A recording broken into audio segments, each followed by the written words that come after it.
What's going on, everybody? This is Afro Think Tank. Today I'm gonna talk about this Burna Boy situation, non-situation, to be honest. Now, recently several YouTubers and have made videos criticizing Burna Boy for something he allegedly said. Because, yet again, there's absolutely no actual proof that he said it. There's no video. In the age of information, everybody's recording everything, right? Nobody heard him say it.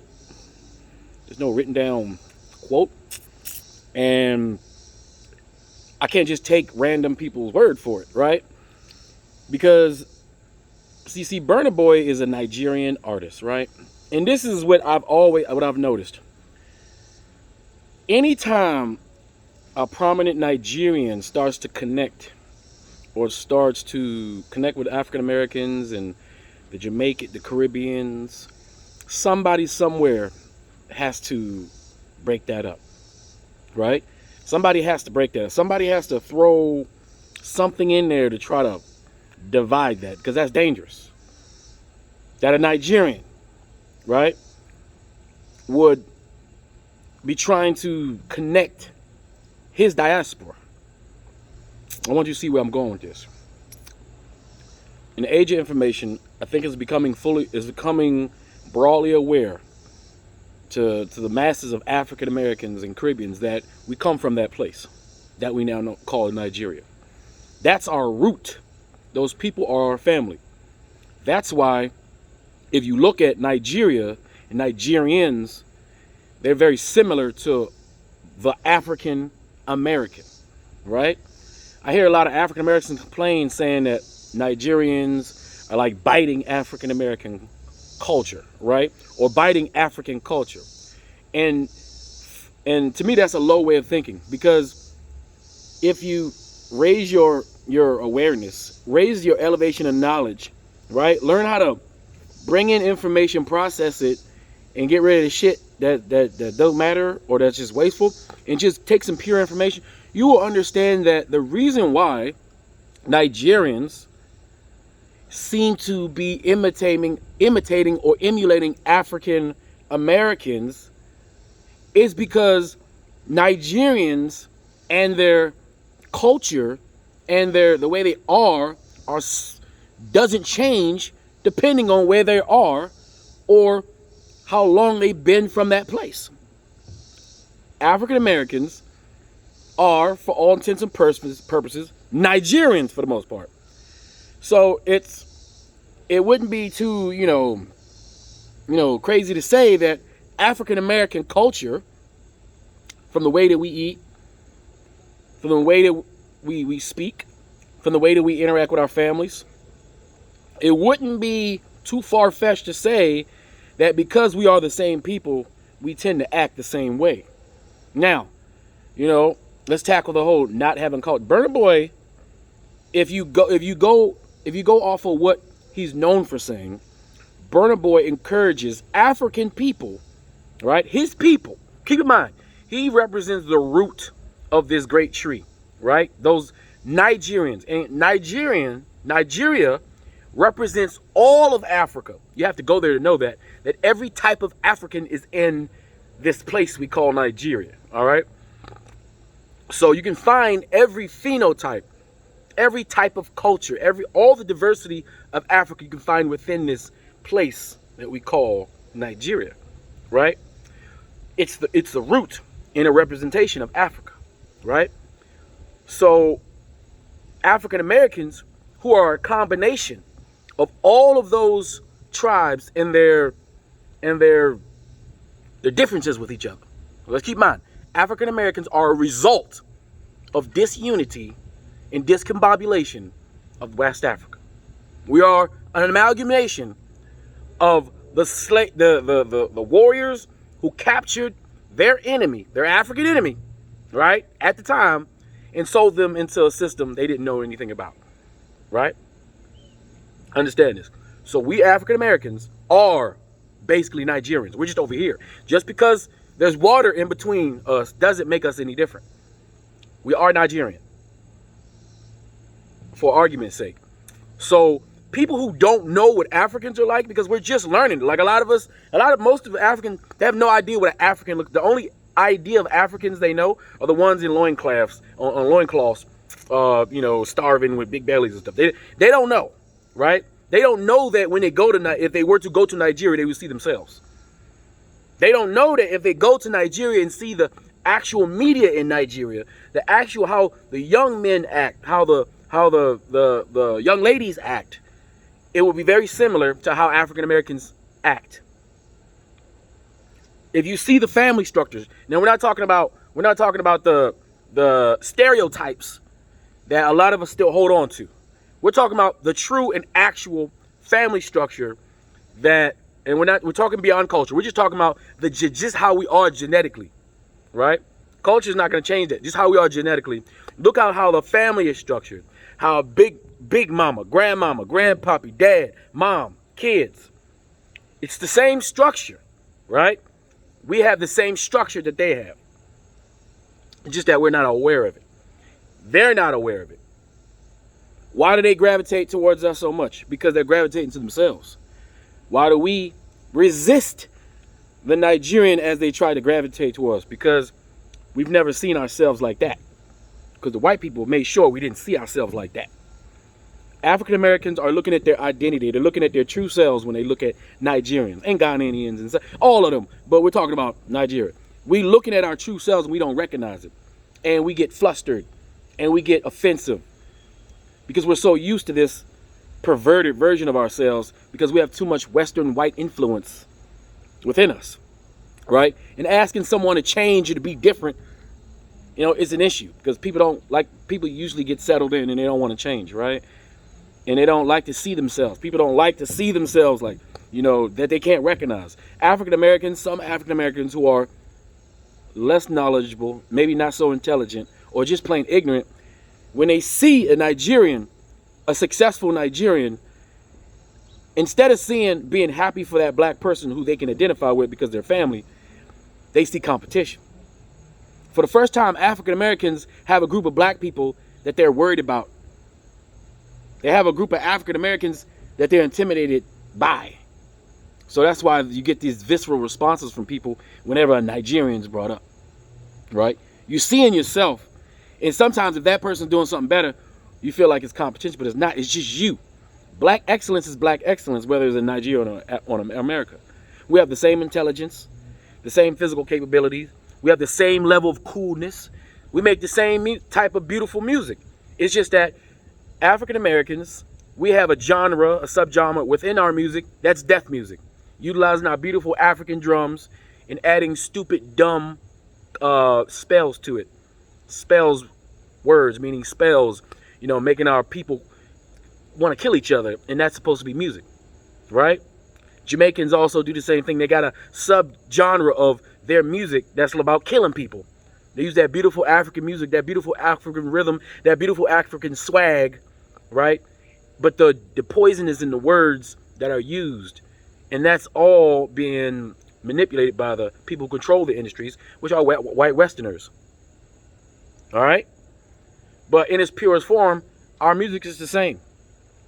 Our ability to inspire is the same, right? African Americans do have culture. That's just number one. Our culture is the most appropriated culture in the world. Our culture is the most distributed culture in the world. Our culture is the most popular culture in the world. If you take African American culture, which is, in fact, a manifestation of various other African cultures from West Africa, smushed together, right? Fused by suffering and pain and struggle and war and discombobulation and the constant centuries-long attack by Europeans. Centuries-long attack by Europeans in their own institution with no sense or no ability to escape it. You understand? It's almost like put a rabbit in a tank with a snake. We're the rabbit. The white people are the snake. The rabbit can't even jump out. Can't even jump out the tank. The rabbit has been put in there to be eaten, to be be a source of resource for the snake. The rabbit doesn't have an ability to jump out, right? The rabbit has to fend for itself, knowing that the system is against it and that this snake is being given an advantage because it doesn't have to chase the rabbit, right? We're saying on the continent of Africa, you have the snake and you have the rabbit. There's many snakes, but the rabbit has the ability to run, to get away, had a fighting chance, wasn't in a tank with just snakes. It had the ability, because of its environment, because it had the ability to run away. Even though it got captured a couple times, it had the ability to fight back. It had a sense of hope. It had a direction. It had a sense of home. So it got to maintain itself. But when you take that rabbit and you put it in a tank, it's up to how long can that rabbit stay alive. And I have to say, African Americans are amazing for being able to survive this long under the pressure and the devilish, demonistic culture and intentions of the white people. All the way up to this day, African Americans somehow became the most influential group of people, on the planet. We somehow were able to invent almost all of the great inventions that we enjoy to this day, that the whole world enjoys today. African Americans, our culture, the African American culture, what we did. And like I keep saying, African American culture is just African culture of various tribes forced under pressure in a way, in an alien environment to work together economically and socially. They were the first forced Pan-Africans. They had to. They had no choice. Groups of tribesmen and kingdoms that were historical enemies were forced to get along and work together because they had a greater enemy, the European. They had a greater evil to deal with. And despite all of that, you talking about 500 years we've been under attack from every way. We've been under attack through the healthcare systems, under attack through education, under attack physically, under attack through the law, under attack in the military. And then on top of that, we were asked and forced to go fight for other European countries and liberate them from their oppression just to come back to the country and be oppressed again. Somehow, despite all of that, African Americans has managed to still carve out a life on this land, still manage to find a way to cope with it and laugh and enjoy life and create beautiful music that inspire and motivate people around the world. So yeah, we have a culture. Yeah. But within that culture, there are things that, we can get rid of within the culture. Just like on the continent of Africa, there are things within our traditional African cultures that should be done away with. They're not useful. They're barbaric, right?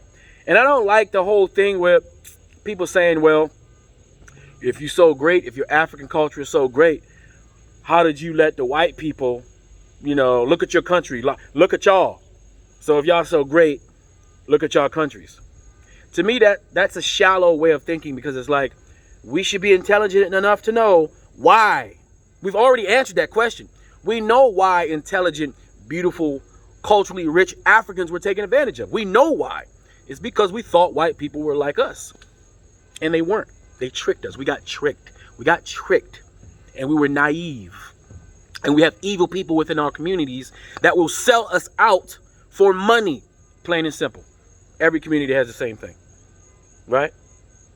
And if you want to, and African Americans, as great and awesome as we are, we still haven't reached the mountaintops that we can reach. None of us Africans have reached it. But we're on our way right now. First, you got to know yourself. You got to know who you are. And sometimes knowing who you are is difficult. We know that. Admitting who you are is difficult. White people spent 500 years telling us that we ain't shit. That Africans ain't shit. It's going to take more than 20 years of social media to fix 400 years of white people telling us over the radio, over TV, over movies that we ain't shit. That we never did anything, that we don't amount to nothing, that if you associate yourself with African, you ain't shit. Look at the rest of the world. Look at Asia.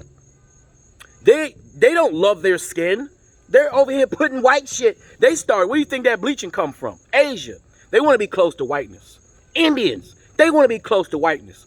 Everybody is infected by this white supremacy system. It's a mental situation. Everybody's affected. Everybody believes that white is right and brown is wrong. That white means nobility, means royalty, it means you have money, you have wealth, because you don't have to go outside and farm. As if there's something inherently wrong with going out here and being a professional who grows food to feed the nations. It's a mentality. So as Africans start to get to know each other, we're going to bump heads, yeah, right? But when Nigerians get on deck now, unfortunately, we thought that Nigeria was about to leap into the future. And unfortunately, evil uncle said, not just yet. Unfortunately. But Nigeria, the root of African American power, the root of African pride in general, for us in diaspora, for us people calling ourselves African Americans, the root is starting to reach out to with his branches. We are the fruit of that root. We're connected to it. If we're not connected to our root, we'll wither away and die. And white people know that. That's why they would do anything and all things they can to keep Nigerians and African Americans and Jamaicans from uniting. There's a reason why I say Jamaicans, all right? Because a lot of Jamaicans and African Americans were traded back and forth during the transatlantic slave trade and the inter-America slave trade that happened after the transatlantic slave trade. So a lot of Jamaicans and a lot of African Americans are either more connected, right? That's why I don't get why ignorant, dumbass African Americans will talk shit about Jamaicans as if they're not our brothers, direct brothers. The level of ignorance within our community is high. It's sky high. We are not educated to the level at which we need to be effective Africans and take control the way we need to take control. Because we let little stuff like a hypothetical rumor of Burna Boy saying this, and now everybody wants to go to war. Everybody wants to battle. Everybody wants to get on their side and get real tribal real quick, falling for the same bullshit, because we have not elevated ourselves intellectually to know that that's all just dumbass propaganda spewed out by God knows who. But only one group of people have a motive for us to be divided. There's only one group of people that have a reason for us to be divided. Always remember that. Anytime there's any type of content that's meant to divide us, understand there's only one group of people that benefit from that, and that's white people. They're the only ones who benefit from the division of black people, is white people. We never benefited.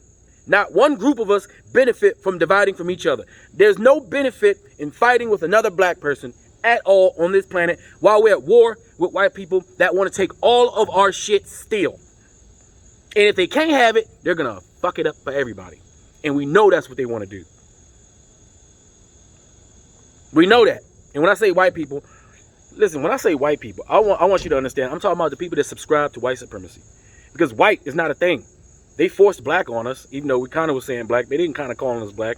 We got our own languages for that term, or for us on a continent, right? That's why I like to say African instead of black, right?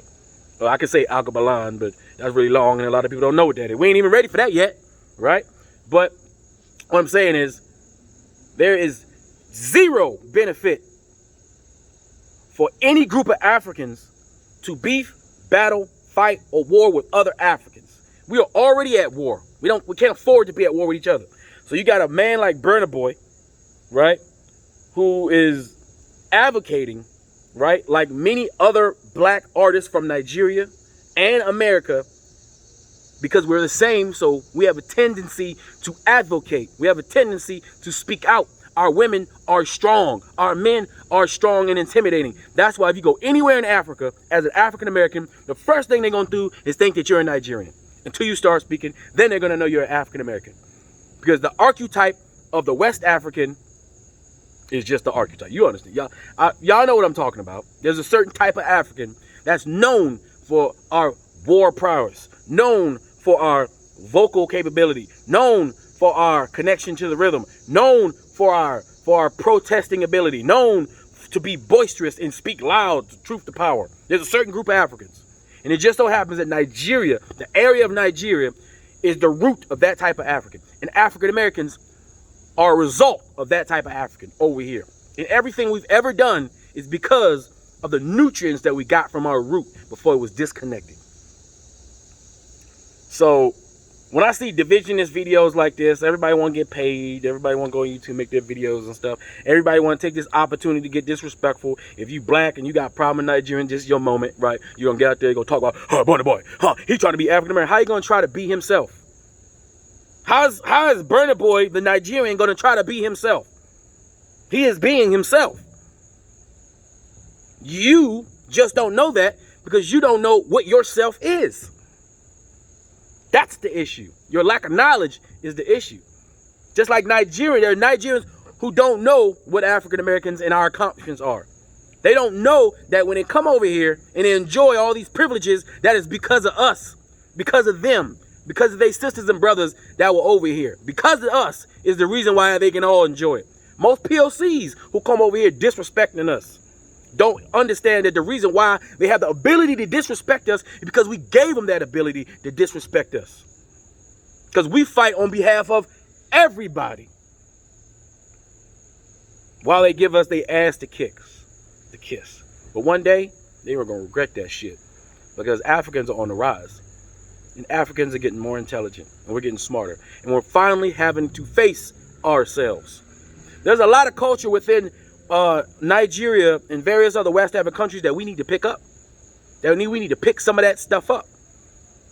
And there's a lot of energy and attitude that those Africans need to have that we got that they need to have. And they're starting to pick it up. They're starting to pick it up.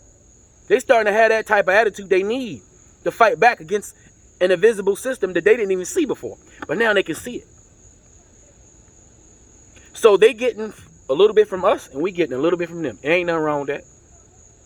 Ain't nothing wrong with that. We shouldn't care one way or another. We shouldn't care at all what our brothers got to say. Our brothers are allowed to criticize us responsibly.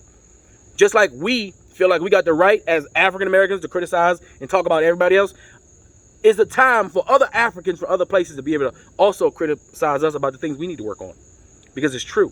We need to learn how to be able to take criticism from other black people the same way we expect everybody to take the criticism from us.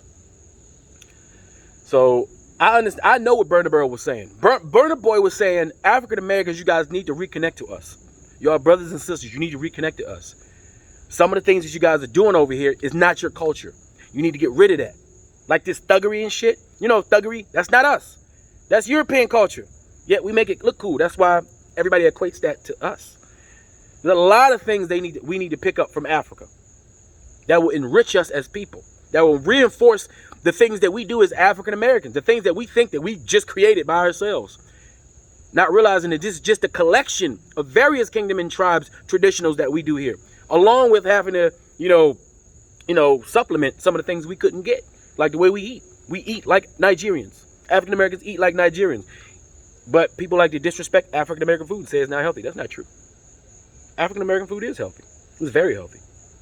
Now, some of the substances that we use over here, it's not healthy. But that's not our fault. Did we have access to palm oil? No. We had to use the shit that they had, right? We had to use that oil that the Europeans use, right? Most of the food that we eat ain't goddamn healthy, even though they like to put green and white on the box to make it look healthy. They put the word healthy on it, but it ain't healthy. It's processed. African American food is healthy when cooked properly. When cooked like we cook it in Africa, with the proper oils, right? Who got the most famous food? Have you ever been to an international food festival? What food sells out first? African American food. Like, for instance, if we would have entered that goddamn jollof rice competition, if the jambalaya and the gumbo guys from down south entered, we already know we're gonna win that fight. I'm just saying. I'm just letting you know. The day they let African Americans enter the jambalaya, the competition, we're gonna throw our jambalaya and our gumbo in there, and I guarantee we're gonna beat all those countries in their what's the goddamn it, I lost train of road, the jollof rice competition. Because gumbo is jollof rice. We make jollof rice here too. You see?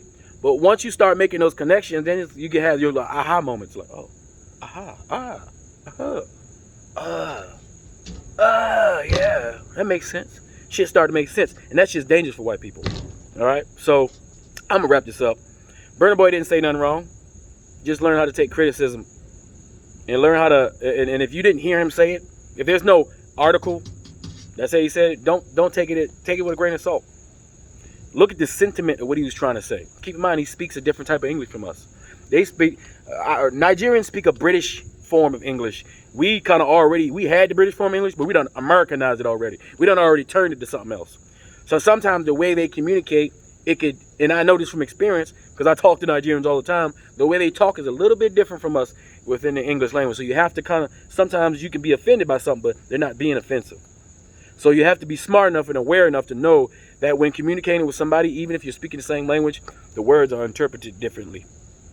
Or some words are allowed to be said. And some things are not considered rude. Some things are considered rude. There's things we can say that we think is okay.